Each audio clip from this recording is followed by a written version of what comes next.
Hello दोस्तों, एक बार फिर से स्वागत है आप सभी का। हम लोग सेल साइकिल का चैप्टर कंप्लीट कर रहे थे, यानी सेल साइकिल और सेल डिवीजन का जो चैप्टर है उसको डिस्कस कर रहे थे। तो हमने G1 फेस, S फेस तक कर लिया था। आज देखते हैं G2 phase as well as हम M फेस में भी जाएंगे और प्रो फेस को देखेंगे। तो समझते हैं चलिए G2 फेस के बारे में। तो हमने क्या किया था कि सेल साइकिल को डिवाइड किया था M फेस में, G1 फेस में, S फेस में, G2 फेस में। ठीक है, तो आज समझते हैं कि G2 फेस में क्या होता है। बोथ द फेस G से जो रिलेटेड फेस है ना, वो फेस होगा रिलेटेड टू ग्रोथ से रिलेटेड है। हमने G1 में क्या देखा कि फर्स्ट ग्रोथ फेस इसको कहते हैं, तो G2 क्या होगा, सेकंड ग्रोथ फेस है। ये कैसा है, second, G2 is the second growth face, second growth face, यानी यहाँ पर ग्रोथ जो है कंटिन्यू रहेगा। तो changes during the second face, second growth face, changes during second growth face. ठीक है, क्या क्या चेंजेस आएगा। ग्रोथ फेस है G1 में जो साइटोप्लाज्मिक ग्रोथ चल रहा था, साइटोप्लाज्मिक ग्रोथ वो चलता रहेगा, यानी सेल अगर मेटाबॉलिकली एक्टिव था तो यहाँ पर भी सेल क्या होगा, मेटाबॉलिक एक्टिविटी चलती रहेगी, इसमें कोई तरह का रुकावट नहीं आएगा। साइटोप्लाज्मिक ग्रोथ होगा। जो इंपॉर्टेंट इसमें होने वाला है अलग से जो हमें पढ़ना है वो क्या होगा कि जितने भी सेल के कंपोनेंट हैं, जिसको आप लोग ऑर्गेनिल्स बोलते हो, all the cell components, cell के कंपोनेंट्स हैं ना वो डबल हो जाएंगे, डबल हो जाएंगे। सभी जितने भी कंपोनेंट्स हैं वो डबल हो जाएंगे। हमारे पास माइटोकॉन्ड्रिया और क्लोरोप्लास्ट, कॉन्ड्रिया एंड क्लोरोप्लास्ट पहले ही डबल हो चुके हैं। क्लोरोप्लास्ट क्यों डबल हो चुके हैं, क्योंकि both the organelle containing DNA को कंटेन करता है, इसीलिए इसका डिवीजन पहले ही हो चुका है। सिंपल सी बात है कि G2 में आपको याद रखना है कि जितने भी सेल के कंपोनेंट्स हैं, ऑर्गेनिल्स हैं या कॉन्स्टिट्यूएंट्स हैं वो डबल हो जाएंगे। चाहे जो भी है, जिस प्रकार का भी सेल है उसके अंदर जो भी ऑर्गेनिल्स है, वेदर ही प्लांट सेल है और एनिमल सेल है, उससे कोई मतलब नहीं है। G2 फेस में एक स्पेशल यही चेंज होता है, बाकी बात सब G1 के ही तरह चलता है, यानी आरएनए का सिंथेसिस होगा, आरएनए से डीएनए बनेगा, डीएनए से प्रोटीन, समथिंग ये प्रोसेस चलता रहता है इसमें भी। चलिए, जो मोस्ट इंपॉर्टेंट आज का जो लेक्चर है बेस्ड ऑन M फेस पर है, उसको डिस्कस करते हैं हम लोग। M face is very important face. M face इसी को हम लोग क्या बोलते हैं, माइटोसिस फेस। कोई गलती नहीं होगा, इसको हम लोग अभी माइटोसिस फेस बोले तो माइटोसिस फेस। M फेस को माना जाता है कि M फेस के लिए वर्ड यूज किया गया है, this phase is considered as most dramatic period of the cell cycle. Most dramatic phase बोल सकते हैं कि M फेस को हम लोग क्या बोल सकते हैं, most dramatic face, dramatic face. यहां पर वर्ड ड्रामेटिक फेस का कहने का मतलब क्या है, या ड्रामा का मतलब क्या है, ड्रामेटिक मतलब क्या होगा, ड्रामा चलेगा, यानी lot of changes, lot of changes के की ओर इशारा कर रहा है कि बहुत सारा चेंजेस हमको देखने को मिलेगा, ड्रामा चलेगा इस फेस के अंदर। मेन ड्रामा जो है इसी फेस के अंदर चलने वाला है, इसीलिए इसको कंसीडर किया गया है as a most dramatic phase, यानी बहुत जबरदस्त ड्रामा, यानी बहुत सारा चेंज आएगा इस फेस के दौरान। आपको याद होगा कि जब हम लोग सेल पढ़ रहे थे, क्या आप पढ़े होंगे क्लास 9th में, तो दो इंपॉर्टेंट चीज़ के बारे में हम लोग पढ़ते थे कि सेल को अगर जिंदा रखना ना, क्या रखना है, अगर सेल को लिविंग रखना है, एक एक्सपेरिमेंट चल रहा था कि सेल को जिंदा रखना है, उससे कौन एक ऐसा कॉन्स्टिट्यूएंट निकाल दिया जाए, उससे एक कंपोनेंट निकाल दिया जाए, सेल ऑर्गेनिल निकाल दिया जाए कि जिससे टोटल सेल मर जाएगा। एक्सपेरिमेंट किया गया, माइटोकॉन्ड्रिया निकाल के देखा गया, टोटल सेल नहीं मरा। गोल्गी बॉडीज निकाल के दिखा गया तो कुछ भी नहीं हुआ सेल को, कुछ परिवर्तन होता है, लेकिन सेल पूरी तरह से नहीं मरता है। सेल पूरी तरह से कब मरेगा, जब उसके अंदर से क्या निकाला जाए, प्रोटोप्लाज्म निकाल दे। क्या निकाल दे, प्रोटोप्लाज्म। और आपको याद होगा ये प्रोटोप्लाज्म में दो प्रकार के होते हैं, एक होते हैं साइटोप्लाज्म, एक होते हैं न्यूक्लियोप्लाज्म। न्यूक्लियोप्लाज्म, दो तरह के साइटोप्लाज्म होते हैं, सॉरी प्रोटोप्लाज्म होते हैं, एक साइटोप्लाज्म, न्यूक्लियोप्लाज्म। एक ये जो है ना द्रव है, कैसा है, वाटरी सब्सटेंस है इसके अंदर।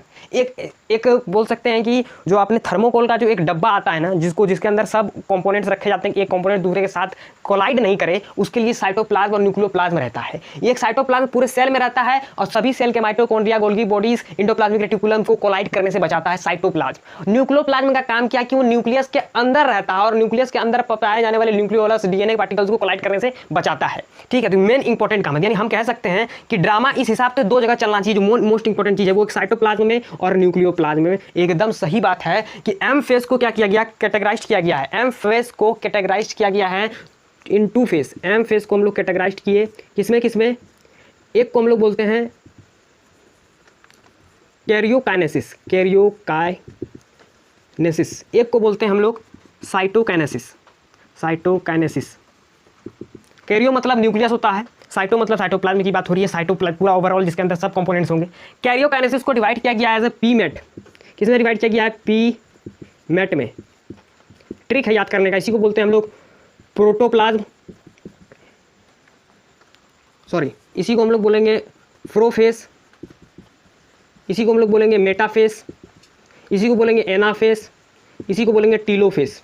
ठीक है, मोस्ट इंपॉर्टेंट, अगर सेल का चेंज ड्रामा आएगा तो दो जगह ड्रामा देखने को मिलता है, एक साइटोप्लाज्म के अंदर, एक न्यूक्लियस के अंदर। इसीलिए एम फेस को डिवाइड किया गया एज ए कैरियोकाइनेसिस और साइटोकाइनेसिस। कैरियोकाइनेसिस के अंदर हम लोग प्रोफेस, मेटाफेस, एनाफेस और टीलोफेस पढ़ेंगे। ठीक है, साइटोकाइनेसिस के अंदर कोई डिवीजन नहीं किया, इसका कोई सब पार्ट नहीं है, प्रोफेस। अब एम फेस के अंदर हमें सबसे शुरुआत करना है तो वो करना है प्रोफेस से। तो चलिए समझते हैं कि प्रोफेस के दौरान क्या क्या होगा, कि प्रोफेस के दौरान क्या क्या सेल को सहना पड़ेगा, यानी चेंजेस क्या क्या होंगी उसको चर्चा कर लेते हैं कि चेंजेस ड्यूरिंग द प्रोफेस क्या तरह का चेंज आएगा।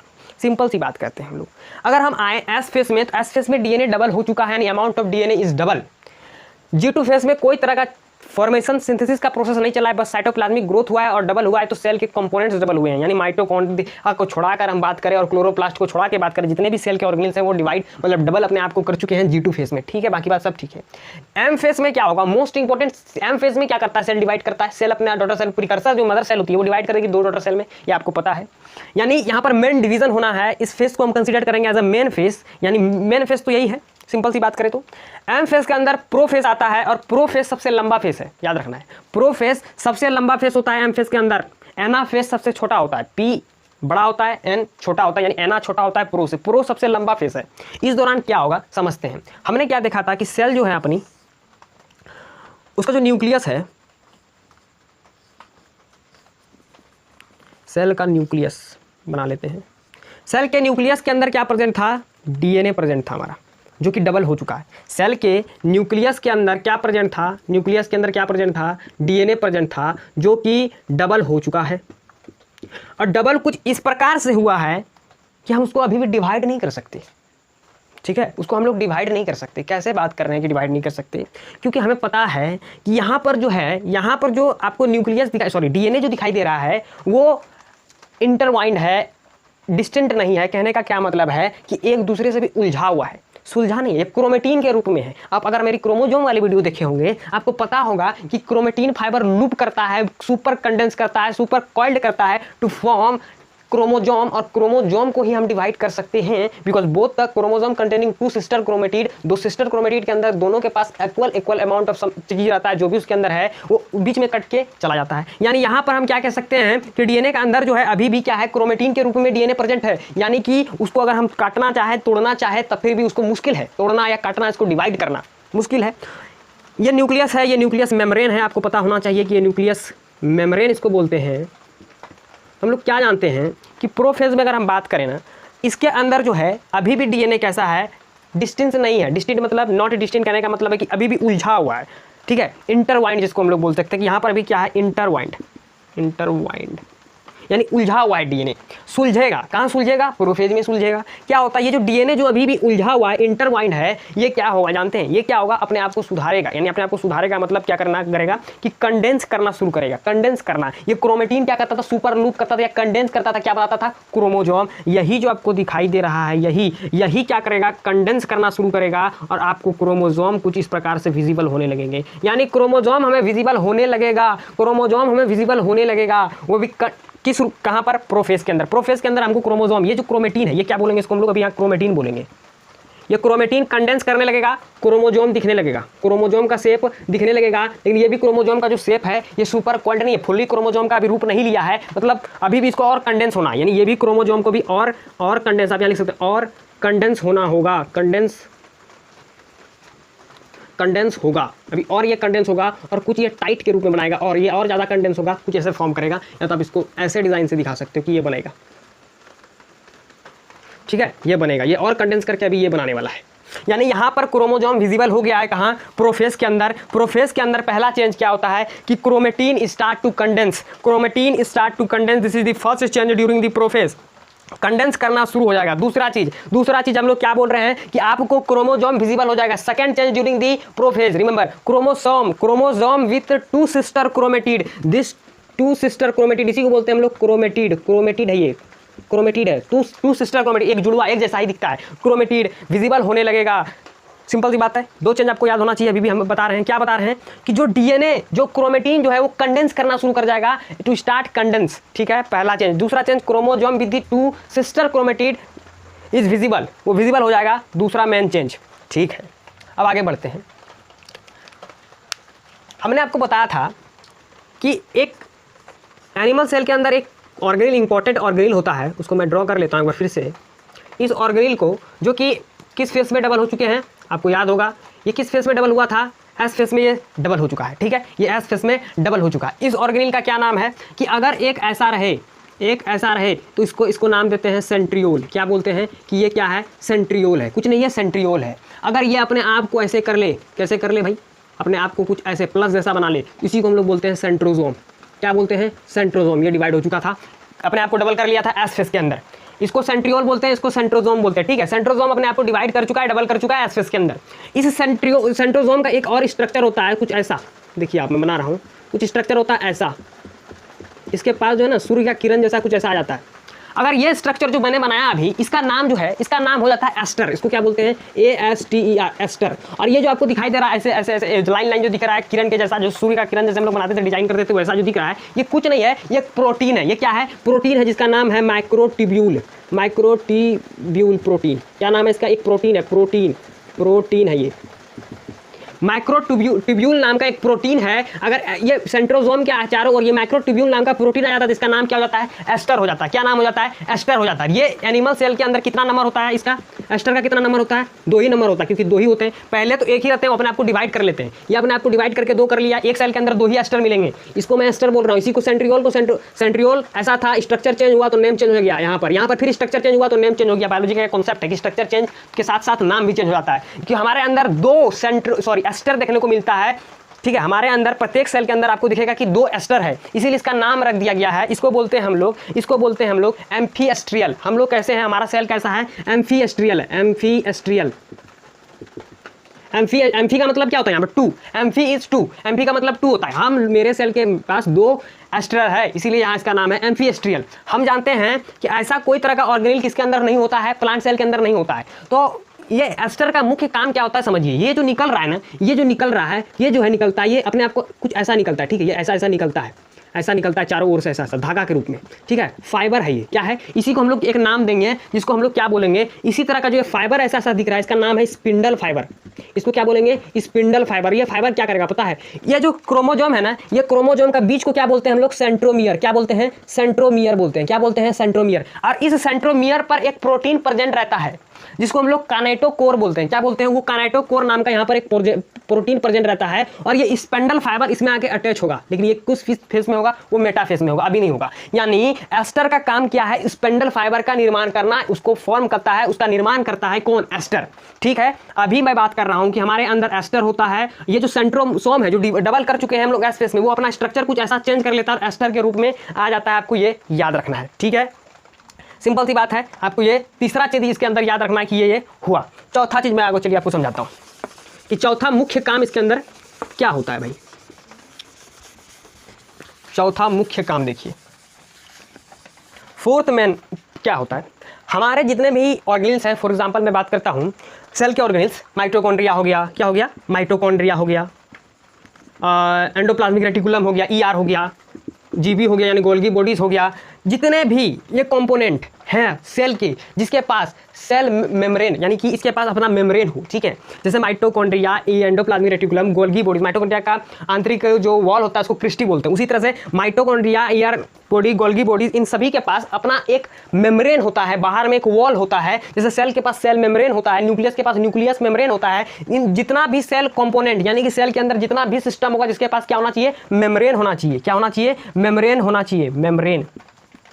All system inside cell which contain membrane is known as, किसको क्या बोलते हैं, इंडो मेम्ब्रेन सिस्टम। क्या बोलते हैं, Indo membrane system, Indo membrane system, क्या बोलेंगे? Indo membrane system. Indo membrane system किसको बोलेंगे? जितने भी ऑर्गेनेल हैं जो कंटेन करते हैं मेम्ब्रेन को, उसको बोलते हैं इंडो मेम्ब्रेन सिस्टम।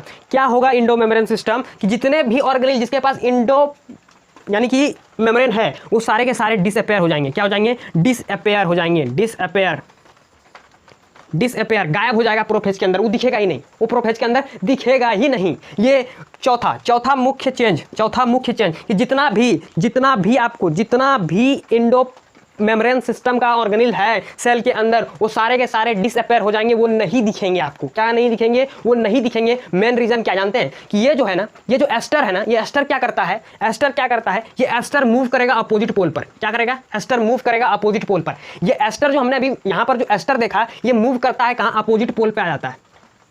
ये अपोजिट पोल पे आ जाता है। एस्टर जो है अपोजिट पोल पे, एक यहाँ आ गया, एक एस्टर यहाँ पर आ जाता है। ये कब होता है? प्रोफेज के अंदर ही होता है। ये प्रोफेज के अंदर ही होता है। और मैंने अभी खुद बोला कि स्पेंडल फाइबर नामक एक प्रोटीन का ये निर्माण करता है। स्पेंडल फाइबर जिसके अंदर माइक्रोट्यूब्यूल प्रोटीन है, वो स्पेंडल फाइबर नाम का एक प्रोटीन का ही निर्माण करता है, और जो कि क्या करता है? यहाँ से निकलता है, पोल से निकलता है। और इसका काम क्या है? कहाँ पर अटैच होगा? सेंट्रोमियर पर अटैच होगा। अगर ये निकलेगा यहाँ पर, अगर सेल ऑर्गेनेल्स होंगे तो ये कैसे यहाँ पर पास नहीं कर पाएगा? न्यूक्लियस तक पहुँच ही नहीं पाएगा। अगर न्यूक्लियस तक पहुँचने के लिए क्या चाहिए? कि जितने भी इंडो मेम्ब्रेन वाला जो सिस्टम है वो गायब हो जाए। तो इसीलिए जितने भी इंडो मेम्ब्रेन वाले सिस्टम है वो डिसअपेयर हो जाते हैं। ठीक है, अब देखिए, अब जो है न्यूक्लियस जो है अपने सेल मेम्ब्रेन के चारों ओर बंधा हुआ है। न्यूक्लियस तो सेल मेम्ब्रेन के चारों ओर है ना, ये उसका सेल मेम्ब्रेन जिसके चारों ओर बंधा। यहाँ है अपना डीएनए, ठीक है, इसके अंदर अभी डीएनए है, और यहाँ अटैच करेगा, यानी क्रोमोसोम का तो रूप ले ही लेगा। यहाँ पर स्पिंडल फाइबर जो अटैच करेगा, यानी कि क्या होना चाहिए? कि न्यूक्लियस का भी मेम्ब्रेन टूटना चाहिए। तो लास्ट काम जो होता है इसके अंदर, वो होता है 5th number, disintegration of nucleus, sorry nuclear membrane का डिसइंटीग्रेशन होता है। क्या होता है? न्यूक्लियर मेम्ब्रेन का डिसइंटीग्रेशन होता है। और हमें पता है कि न्यूक्लियस के अंदर क्या कंपोनेंट होते हैं? एक कंपोनेंट होता है जिसका नाम है न्यूक्लियोलस। ये न्यूक्लियोलस का काम क्या है? देखिए, न्यूक्लियोलस क्या बनाता है? आरएनए बनाता है। और आरएनए क्या करता है? प्रोटीन बनाता है। प्रोटीन बनाने में मदद करता है राइबोसोम के साथ। आरएनए प्लस प्रोटीन का बना है राइबोसोम की मदद करता है RNA in the formation of protein. हमने आपको पहले ही बताया है एस फेज के ड्यूरिंग कि आरएनए कैसे मदद करता है प्रोटीन बनाने में। ठीक है, तो अभी हमको आरएनए की जरूरत नहीं है, क्योंकि एम फेज में हमको प्रोटीन का जरूरत नहीं है। G2 फेज तक हमने बढ़िया से प्रोटीन खाया, बहुत प्रोटीन का जरूरत हम G2 के अंदर ले चुके हैं, या G1 के अंदर कंप्लीट कर चुके हैं। अब हमको प्रोटीन का जरूरत नहीं है, इसलिए न्यूक्लियोलस भी डिसअपेयर हो जाएगा। डिसअपेयर दिखेगा नहीं, आपको दिखेगा ही नहीं न्यूक्लियोलस। जितने भी पहले बोला ना, जिसका जरूरत नहीं है, अभी जरूरत किसका है पता है? सेल एक स्पेंडल फाइबर का, यानी कि एस्टर का होना जरूरी है प्रोफेज के अंदर, एज वेल एज जितना भी डीएनए पार्टिकल है जो कि अब क्रोमोसोम का रूप ले चुका है, विजिबल हो रहा है, उसी का जरूरत है। बाकी बात किसी का जरूरत नहीं होता है प्रोफेज में। आप मेटाफेज में भी यही चीज देखोगे। तो मेन मुख्य काम क्या क्या चेंज हुआ देखते हैं। क्रोमेटिन स्टार्ट टू कंडेंस, ठीक है। क्रोमोसोम, दूसरा change, chromosome with two sister chromatid is visible, ठीक है। तीसरा चीज, सेंट्रियोल जिसको हम लोग एस्टर बोल रहे हैं, वो मूव कर जाते हैं अपोजिट पोल पर, तीसरा चेंज। चौथा चेंज हम आपको क्या बताया कि जितना भी इंडो मेम्ब्रेन सिस्टम वाला है वो सारे डिसअपेयर हो जाएंगे। और पांचवा क्या होगा? न्यूक्लियर मेम्ब्रेन का जो है डिसइंटीग्रेशन हो जाएगा, यानी वो टूट जाएगा। न्यूक्लियस साइटोप्लाज्म के अंदर आ जाएंगे एकदम। वो आपको बाकी बात इंडो मेम्ब्रेन सिस्टम तो हो चुके हैं, उससे कोई दिक्कत होगा नहीं। ये मुख्य मेन काम होता है एम फेज के प्रो फेज के अंदर। नेक्स्ट वीडियो में हम लोग करेंगे कि मेटा फेज में क्या होता है, उसके नेक्स्ट में एना फेज के बाद टीलो फेज, क्योंकि इन फेज का जो है ना बहुत सारा चेंज होता है, बहुत सारा ड्रामा इसके अंदर चलता है, जिसको आपको एक वीडियो में समझाना थोड़ा मुश्किल है। मिलते हैं नेक्स्ट वीडियो में, तब तक के लिए धन्यवाद। जय हिंद, जय भारत।